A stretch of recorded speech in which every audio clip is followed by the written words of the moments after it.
Hi friends, स्वागत है आप सभी को आपके अपने यूट्यूब चैनल आर्ट एजुकेशन में और ऑफलाइन वाले आप लोगों को संघर्ष कोचिंग सेंटर में ना जी। हम लोग 12th का क्लास चालू कर चुके हैं आज से और अभी हिस्ट्री पढ़े हैं। हिस्ट्री का वीडियो भी आप लोग को अपलोड हो जाएगी। या हिंदी का इंट्रोडक्शन हम लोग देख रहे हैं, है कि नहीं। हिंदी के बारे में थोड़ा जान जाना जरूरी है। देखिए बुआ, एग्जाम हॉल में जो भी आर्ट्स वाले हैं बढ़िया नंबर देने वाला सब्जेक्ट हिस्ट्री और हिंदी ही है कि नहीं। क्योंकि 100 नंबर का पेपर होता है और बड़ी बढ़िया से पढ़ लिया जाता है और नंबर बच्चों को इंक्रीज करता है तो इसी में, और शुरू से पढ़े तो और बेहतर। ये सब दोनों जो सब्जेक्ट है एकदम कहानी सुनना है और आनंद उठाते उसको याद कर लेना है, दूसरा क्या। चलिए हिंदी भाषा के बारे में थोड़ा सा जान जाइए। क्या यहाँ लिखा छोटी पर मोटी बातें। ये छोटी पर मोटी बातें इसलिए कि बात जो लिखल बा छोट छोट बा लेकिन बड़ा इंपॉर्टेंट बा, है कि ना। इस लिख दो छोटी पर मोटी बातें। हिंदी के बारे में कहा जाता है राष्ट्रीय भाषा, ही हम लोग सबको ही जानते हैं, है ना। हिंदी को राष्ट्रीय भारत की राष्ट्रीय भाषा क्या है? हिंदी है। तो हिंदी हमारी राष्ट्रीय भाषा है। इसे राष्ट्रीय भाषा शब्द देखिए, हिंदी दिवस कब मनाया जाता है? प्रतिवर्ष भारत में 14 सितंबर को मनाया जाता है। कब? 14 सितंबर को हिंदी दिवस मनाया जाता है। यहाँ समझेंगे, सबसे पहले 14 सितंबर 1953 को हिंदी दिवस मनाया गया था, क्योंकि सबसे पहले हमारे संविधान में इसको रखा गया और इसी को 14 सितंबर 1953 में ही इसे राष्ट्रीय भाषा घोषित किया गया। इसलिए हम लोग प्रतिवर्ष 14 दिसंबर को क्या करते हैं? आपके हिंदी दिवस मनाते हैं। इधर समझ गए? अच्छा, आखिर इसको ही राष्ट्रीय भाषा क्यों चुना गया? क्योंकि भारत में सबसे अधिक बोले जाने वाली अगर कोई भाषा है तो कौन है? हिंदी है। इसलिए इसको कहा गया कि ज्यादा क्षेत्रों में, ग्रामीण क्षेत्रों से लेकर कई सारे ऐसे भारत में क्षेत्र है जहां पे सबसे अधिक भाषा कौन बोली जाती है? हिंदी बोली जाती है। इसलिए इसको ही क्या रखा गया? हिंदी कोई राष्ट्रीय भाषा के रूप में रखा गया और घोषित की गई से। देखिए हमारे संविधान में 22 भाषा का वर्णन है। कितने भाषा का? 22 भाषा का वर्णन है। लेकिन हम लोग क्या सभी 22 भाषा को जानते हैं? नहीं ना जी। तो 22 भाषा में से अगर सबसे अधिक कोई भाषा बोली जाती है तो कौन है? हिंदी ही है। इसलिए कहा गया कि सभी क्षेत्रों के लोग हिंदी बोल सकते हैं, तो हिंदी को ही राष्ट्रीय भाषा चुन लिया जाए। ये तो छोटा सा बात हो गया हिंदी के बारे में। लेकिन अगर हम लोग 12th क्लास की हिंदी में आए तो देखिएगा उसका नाम है क्या? हिंदी के बुक का दिगंत भागदू। क्या है? दिगंत भागदू आपके बुक का नाम है 12th क्लास की हिंदी की, है ना। इसे 2 भागों में बांटा गया है। एक तो गद्य खंड, कौन जी? गद्य खंड, और एक है काव्य खंड। क्या है? काव्य खंड।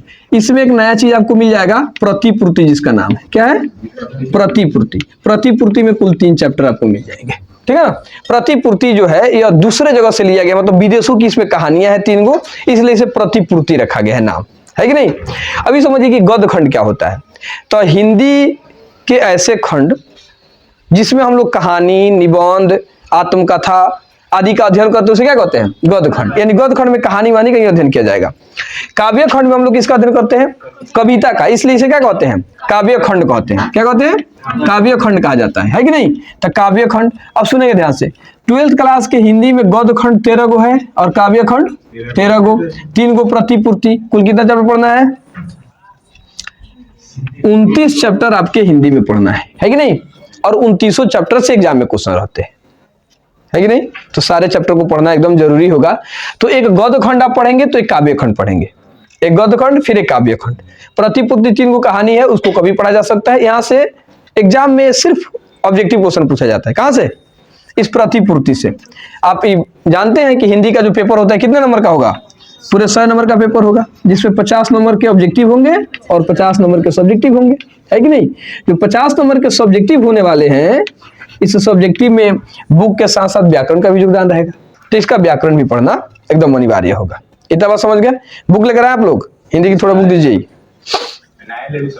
नया भाई हो, देखिए यही बुक है आपके दिगंत भागदू 12th क्लास का ना। इसमें कुल देख लीजिए आप लोग, यहां देखिए, देख रहे हैं 14 लिखा है यहाँ पे ना जी। एक और टाइपिंग कर में 10 छूट गई ना, ऐसे ही 14 लिख दिया, लेकिन 13 को ही है। और 13 को काव्य खंड और प्रतिपूर्ति 3 गो, है कि नहीं। तो कुल मिलाकर 29 चैप्टर पढ़ना है।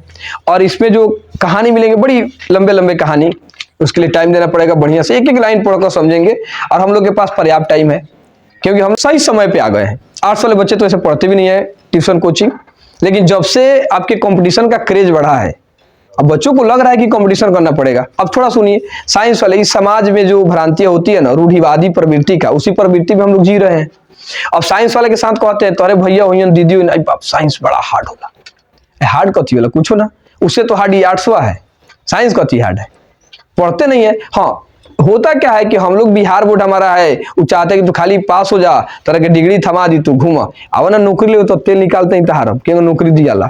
सही में देखिए कितना दशा करे नौकरी देने के बेरा है नहीं, तो उसको सिर्फ पास करने से मतलब है, और हम लोग को भी पास करने से ही मतलब होता है। जिसको जैसे दिक्कत हो जाती थी, भैया दीदी लोग आर्ट्स लेकर पढ़ते रहो, गेस पढ़ा पास हो जाएगा, एकदम पास हो जाइएगा, फेल होने का तो सवाल ही नहीं है, गेस पढ़ के पास हो जाइएगा, क्योंकि लैंग्वेज वाला है और आप कुछ ना कुछ लिखिएगा, और लिखिएगा तो पास होना ही है, फेल होने का तो चांस ही नहीं बनता है।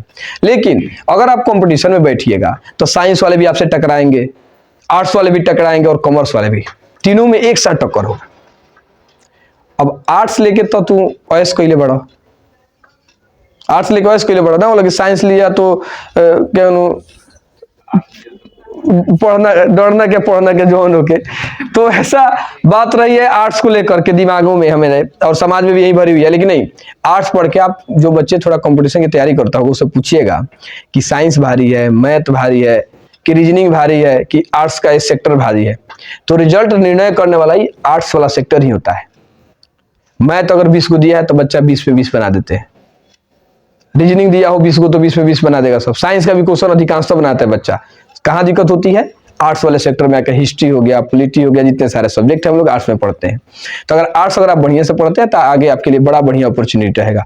और आर्ट्स पढ़कर आप कोशिश कीजिए बीपीएससी करें एक बार, क्या करें, बीपीएससी, दरोगा, वहां दिमाग रखिए आपकी, हाँ पढ़कर हम पढ़े हैं तो एकदम बीपीएससी करें, अब बीपीएससी करे, यूपीएससी करे, दरोगा का तैयारी करे, का जी जो आपके दिमाग में हो चले। और लड़कियां पढ़कर अगर जॉब करेगी तो समाज में कई सारे परिवर्तन होंगे।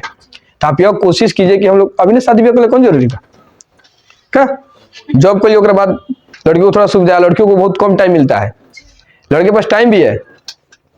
और घर में देखा अगर एक पीठिया भाई बहन हो सन, तो बहनिया अगर छूट हो गई तो ससुर का शादी होला, बहनिया की शादी कर देगी, बॉबी के शादी कर दी, बाद बुआ के शादी हुई। आ समाज में भी ये लोग सजेशन ले पहले बहन के कह बाद अपन करी, जैसे हमरे के देख लो, हम बड़ बनी, हमरे से बहन को छोट, तो ओकर शादी पहले हमारे थोड़े हुई है ना हुई, तो पहले बहन के शादी। तो ये हर घर की कहानी है। तो लड़कियों को ज्यादा ध्यान देकर पढ़ना पड़ेगा क्योंकि उनके पास टाइम कम है। लड़का सुनता लाइक बच्चे भी बेरोजगार होते हैं भाई, लड़का लोग भी बेरोजगार होला तो दिक्कत होला, ये लोग के घर के लोग कुकुर तक ना पूछेला, और लड़की से ना पढ़सन तब वो चली। अगर उसी जीवन में आप जीना चाहते हैं रूढ़िवादी प्रवृत्ति में कि हम घर नहीं तो हमारे बाप मत खेलेगा, शादी भी हो तो पति देखिए ही, तब तो पढ़वे मत करो का। लेकिन अगर आप सोचते कि ना हम एक अपना जीवन अलग जिएंगे, एक बड़ा बढ़िया 9th में इंग्लिश का कहानी मिलता है, इंट्रोडक्शन ऑफ माने आइडेंटिटी ऑफ वुमेन, मतलब एक औरत की पहचान क्या है। एक छोटी बच्ची होती है पद्मा, उसका नाम रहता है, वो पूछती है अपने मम्मी से कि what is identity of A women, माँ एक वुमेन की पहचान क्या होती है। तो पहचान पूछ रहे तू अपने पापा की बेटी है, उसी है तो पहचान बा, वो तो ठीक है, लेकिन जब हम बड़े होंगे तो मेरी पहचान क्या है। तो आपकी पहचान आपके हस्बैंड से होगी। तो अगर आप भी चाहते हैं कि मेरा पहचान हमारे हस्बैंड से होता तो पढ़ाई कोई जरूरी नहीं है, लेकिन आप चाहते हैं कि मेरा पहचान एक अलग हो। कई सारे ऐसी लड़कियां फिल्म इंडस्ट्री में, कई सारे लड़कियां ऐसे ऐसे नाम की है, तो ओकरा तो घर भर के लोग जाने लगा हो। तो अगर ऐसी है तो पढ़ना एकदम जरूरी है। एक जो सर पढ़वे मत कीजिए, एक बात ध्यान रखिए, पढ़वे मत कीजिए। आप डेली सिर्फ आइए क्लास में, पढ़ना होना नहीं है, डेली आना है और 2 घंटा बैठ के चले जाना है। जब 2 घंटा आने बैठने की आदत लग जाए तो पढ़ने की आदत लग जाएगी। घर पे भी यही काम कीजिए, पढ़ने का मन करे ना, नहीं बैठ, कॉपी भी ले लीजिए, लाइट तो है, बैठ जाइए। 2 घंटा बैठना तो ईमानदारी पूर्वक बैठना है, इतना तो करना है, पढ़ना नहीं, बैठना है। तो बिना एने उन्हें टॉप टूप कर ले 2 घंटा बैठ जाना है ना जी। चलिए, तो बहुत अच्छी बात है। आप लोग ऑनलाइन वाले इसका स्क्रीनशॉट ले लीजिए, याद रखिएगा, ये सब कंपटीशन में पूछ देता है क्वेश्चन कि कब हिंदी दिवस मनाया जाता है। बाकी हम लोग बुक जो पढ़ेंगे तो इसका सारा वीडियो आप लोग को मिलते रहेंगे, और चैनल से जुड़ जाइए। जो भी ऑफलाइन वाले हैं कोशिश कीजिए कि हम लोग आ जाएं, सही समय रहते सही निर्णय ले लिया जाए तो बड़ी बेहतर होगी। चलिए हम फिर मिलेंगे आपसे नेक्स्ट वीडियो में। जय हिंद, जय भारत।